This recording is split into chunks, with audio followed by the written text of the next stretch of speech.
Hi, this is Free Thinking Through the Fourth Turning. My name is Sasha Stone. An open letter to Peter Baker of the New York Times. When is enough enough? Dear Mr. Baker, I am but one in a sea of many Americans viewed as a threat to the established order. I was a part of that order. I helped build it. It would turn out I couldn't survive, because I couldn't follow the rules of thought and speech that are mandated by everyone on the left, especially those at the New York Times. It's personal, you see. I used to believe that if all I did was read page 1 of the New York Times, I'd be well informed. Brainwashed is more like it. It's easy to spot the bias now where it wasn't before. For instance, this was the New York Times on January 12th, and one of the strongest activists for the Democrats pretending they're pushing some sort of objective conclusion on X. For podcast listeners, a tweet from Seth Abramson, the New York Times, the shrillest of resistance libs have always understood Trump better than those who make a show of their dispassion. Only took 10 years, and a story in the New York Times, the resistance libs were right. Well, that's just another day at the New York Times. I know you didn't write this piece, Michelle Goldberg did, but it is worth mentioning as an aside that no, the resistance libs were not right. They were never right. I was one of them until I wasn't. It's been an ugly road out of the doomsday cult of the left, but now I live free as an exile. We were never the resistance. We were always the empire. We colonized the internet, after all, and together with Barack Obama, the rise of Silicon Valley, social media, and the iPhone, as society migrated online, we were in control of all of it. But that's a story for a different time, Mr. Baker. This letter is much more urgent regarding the matters at hand. Your analysis and observation about Trump and protests is so wildly off base, a complete distortion of reality, that I felt compelled to write you a letter. You wrote, for podcast listeners, a headline, Trump supports the protesters, except those protesting him. The split-screen television images of mass deportations in Minneapolis and Tehran have highlighted the president's disparate views of democracy and popular dissent. Quote, President Trump had a ringing message of solidarity on Tuesday for demonstrators in the streets. Keep protesting. Take over your institutions, he wrote on social media. He decried the senseless killing of protesters and added that those pulling the triggers will pay a big price. He meant the protesters in Tehran, not Minneapolis. By contrast, the people in the streets of Minnesota, he wrote just 63 minutes earlier, were anarchists and professional agitators trying to cover up a fraud scandal. He vowed that the day of reckoning and retribution is coming.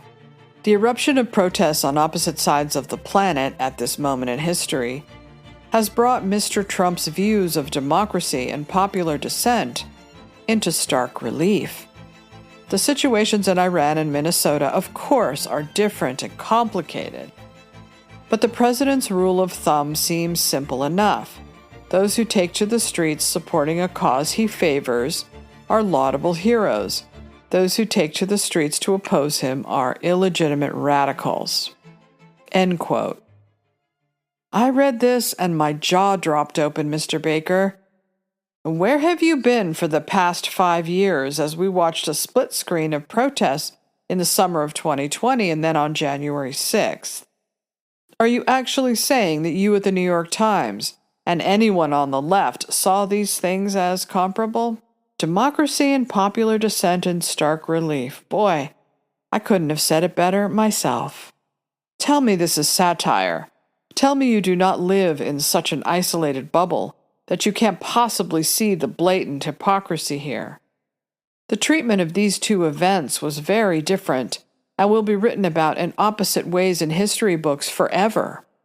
One will be seen as heroic and democracy in action, and the other as dangerous and insurrection in action. For podcast listeners, pictures of the summer Black Lives Matter in front of the White House and a picture of January 6th in front of the Capitol.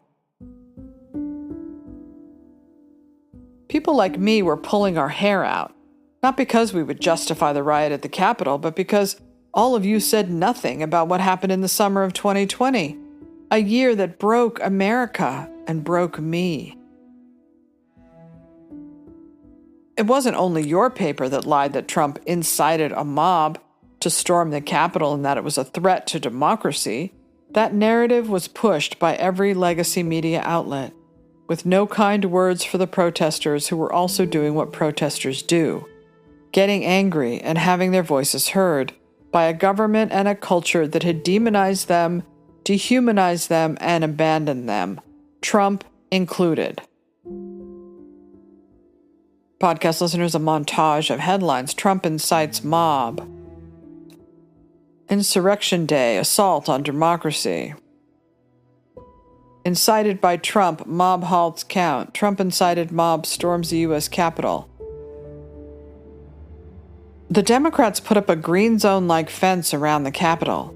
Ordinary Americans had their doors kicked in as the FBI hauled them off to jail.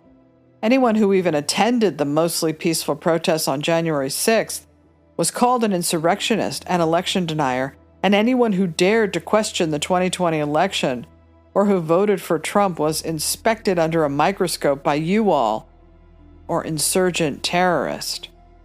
Vice President Kamala Harris likened it to 9/11 and the attack on Pearl Harbor. These were American citizens, many of whom had been on lockdown, their businesses destroyed after COVID, and had watched the absurd events of 2020 play out. Masks, no masks. Systemic racism was more urgent than COVID, then the pivot back to COVID, changing election rules, preventing people from gathering and thus preventing campaigning. A surge of mail-in voting that won the election all before Election Day. A revolution in the streets that almost no one in the mainstream was even talking about once they got really bad, lest they hurt the Democrats. Oh, I know the game. I know we're all supposed to see the Trump supporters as racists, angry that black and brown people were in government, a second Confederacy flying their Dixie flags on January 6th, and that the protests over the summer were about racial inequality and therefore justified. But here's the thing about democracy. You don't get to decide. We either have all the same rights or we don't have a democracy.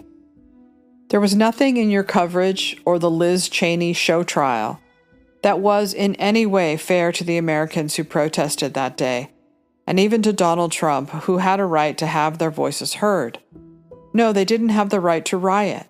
Ashley Babbitt lost her life over it, and then her memory was dragged through the mud by all of you. Here is how the Times covered Ashley Babbitt.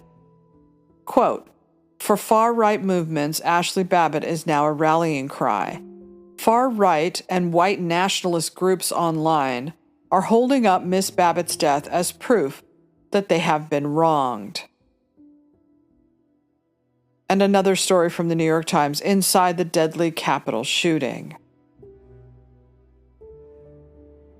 And another headline, woman killed in Capitol embraced Trump and QAnon. After 14 years in the military, Ashley Babbitt bought a pool supply company and delved into far-right politics. And here is how they covered Renee Good. Renee Good's time at Old Dominion included an award-winning poem. What I saw in her work was a writer that was trying to illuminate the lives of others, a faculty member recalled. And another one, was Renee Good obligated to comply with ICE agents' orders? You see, one is treated like human garbage, and the other is treated like a hero. So just say it. Just admit that this has become a two-tiered society. You are among the ruling class, and the underclass has none of the same rights. You will decide they are racists, and thus have no real stake in what happens in this country, even when they win the popular vote. Now that the protests in Minneapolis are violent as, if not more so than January 6th, still you say nothing and pretend they are fighting the good fight. Here is a TikToker. I think we are literally watching one of the craziest times in American history. We're watching a state that's been exposed for billions in fraud encourage citizens to go and tear down the city, burn it down, attack law enforcement and all type of stuff just to prove a point because they don't like who the president is. Wild times we're living in. I think the craziest part of it all is that it's all done in an effort to defend non-citizens. What has changed in 10 years? Nothing, except the Democrats failing to address the problem, allowing millions to flood over the border, and shaming Americans for caring about it.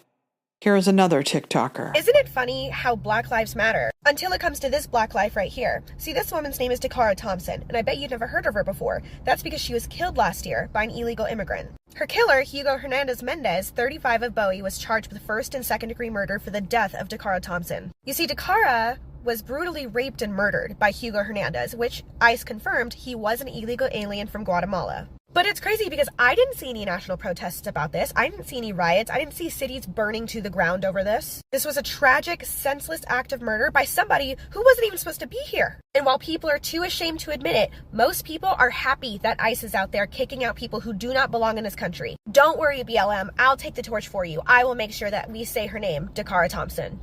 It's a sickness on the left by now, a reality distortion that spilled out into real-world violence. Just look at what happened at Evergreen College. These students believed they were protesting racism at one of the most liberal colleges in America. Why? Because Bret Weinstein did not think it was right that white people should be asked to leave the campus on a day of absence. Here is a video from Vice News about Bret Weinstein. Fuck you and fuck the police! Last month, Evergreen State College in Washington went crazy when a professor of evolutionary biology named Bret Weinstein objected to a day of absence when white students and faculty were asked to voluntarily leave campus. Weinstein branded it a form of racial segregation. A group of student protesters called him a racist. The confrontation incited further protests, debates over free speech, and claims of systemic racism on campus. And things haven't calmed down. Tomorrow, Evergreen will hold its graduation at an off-campus location, 40 miles away.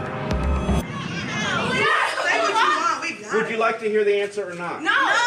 Okay.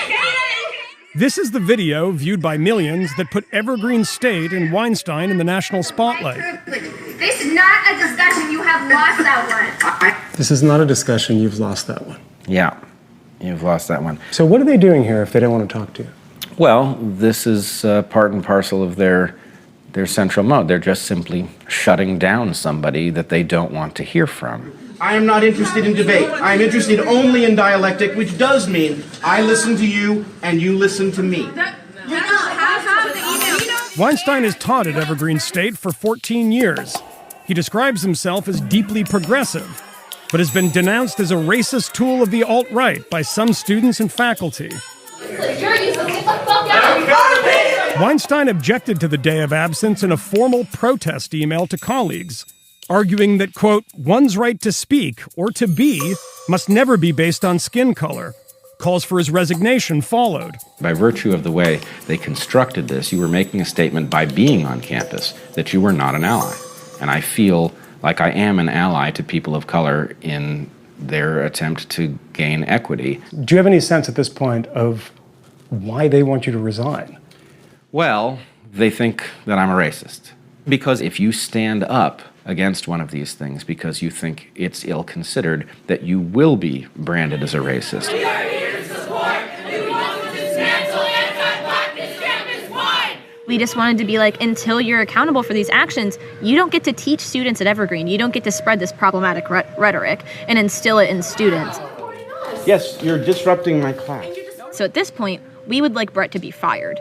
But that isn't happening. The administration is refusing to take action. They're choosing to protect this white, cis male professor over its students. Later that day, the students held a raucous meeting at which they presented a list of demands. including the disarming of campus police and mandatory sensitivity training for all faculty. Okay, we trying to listen. Go It's the one point on which the protesters and Weinstein agree. Evergreen's embattled president George Bridges has mishandled the crisis. I think their concerns are legitimate. They're articulating ideas that have to do with race, ethnicity, power, privilege, and we're taking a look at them. That's my problem, George. You keep doing these little hand movements or whatever. Come through. People were criticizing you for using hand gestures. Absolutely, they were. And you know, That seems crazy to people from the outside of Evergreen. It may, but it's noise. But the noise has been effective. No, fuck you, George. We don't want to hear a goddamn thing you have to say. So you don't have to watch that door, watch all the doors, watch the windows. You need to keep eyes on them. And somebody needs to go in that room real quick to make sure that there's no way in that room for them. I mean, essentially sounded like you're being held hostage there. If you were going to go to the bathroom, you had to go with 2 escorts? Is that true?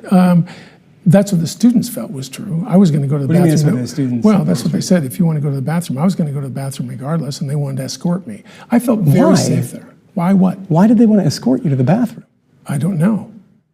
Did you ask them? No, of course not. Professor Brett Weinstein joins The us. situation on campus grew even more inflamed after Weinstein went on Fox News. The protesters say his appearance provoked threats from the alt-right. Although Brett has not personally said, go out and attack these students, go out and threaten these students, that has been the result of his actions.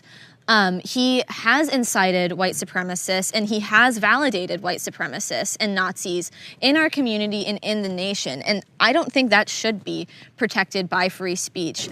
We received a threat saying that people will come here and execute every single person they see on campus at that point. Yeah, fuck free speech. This kind of strange new justified violence by people who don't live in the same reality as the rest of us has become the new normal on the left, backed up by all of you. How dare you compare them to the protesters in Iran? Complicated, you say? Oh, it's way beyond that. Pampered, privileged, bored white women and bratty college kids attacking ICE are in no way risking their lives. Yes, if you attack a police officer or an ICE officer, you are risking your life. Every American knows that if they live in the real world. In Iran, you are risking your life just for standing there and protesting peacefully, or speaking out of turn, or anything they decide is a crime punishable by death, which include adultery, dissent against the government, and blasphemy. At the New York Times, you want the tragic death of Renee Good to be the symbol for protesters dying at the hands of the regime, but as usual, it is not the truth. That won't stop you from perpetuating the mass delusion and injecting it into the veins of your already unhinged readership. Here is page 1 of the New York Times today. Every headline is about Renee Good. That is still the most important news of the day, even as hundreds, maybe thousands of Iranians are slaughtered. For podcast listeners, the cover of the New York Times. Agent who shot Renee Good was trained to track and apprehend fugitives. Another headline, emergency call transcripts record a crisis unfolding in real time. Another headline was Renee Good obligated to comply with an ICE agent's orders. And another, video analysis of ICE shooting sheds light on contested moments. Renee Good was concerned about ICE, a lawyer says, but wasn't following agents. Followed by nonstop negative Trump coverage. Way down, underneath those headlines, Trump threatens to invoke Insurrection Act. Grocery prices keep going up and more. Trump is ordering coal plants not to close, even if it costs billions. Stock investors' strategy for 2026: don't fight the White House. The protests in Minneapolis are not against ICE. They are against democracy. The wrong people won the election, and that means the left throws a fit. They've been throwing fits for 10 years, starting in 2015, when they attacked a group of Trump supporters in California, calling them racists, because all of you sold them that lie. The violence continued on through Trump's inaugural and protests all through his first term. The summer of 2020 was the biggest by far in modern American history. Yet the legacy media, your paper, Mr. Baker, did not capture the truth of what happened. The baby tyrants who run your newsroom insisted the one op-ed by Tom Cotton, "Send in the troops," Was it self-violence? And that caused the resignation of Barry Weiss and James Bennett. A shameful moment that should live on in infamy, if people tell the truth. The left's protesting now says one thing: do what we want or else. That is, Mr. Baker, closer to fascism than Trump will ever be.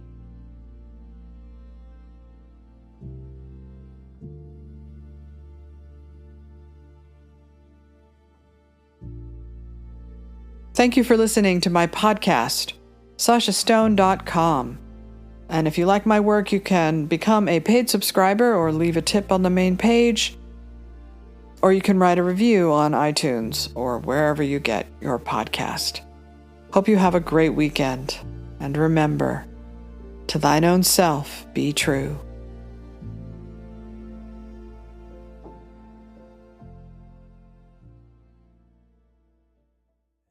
Subscribe.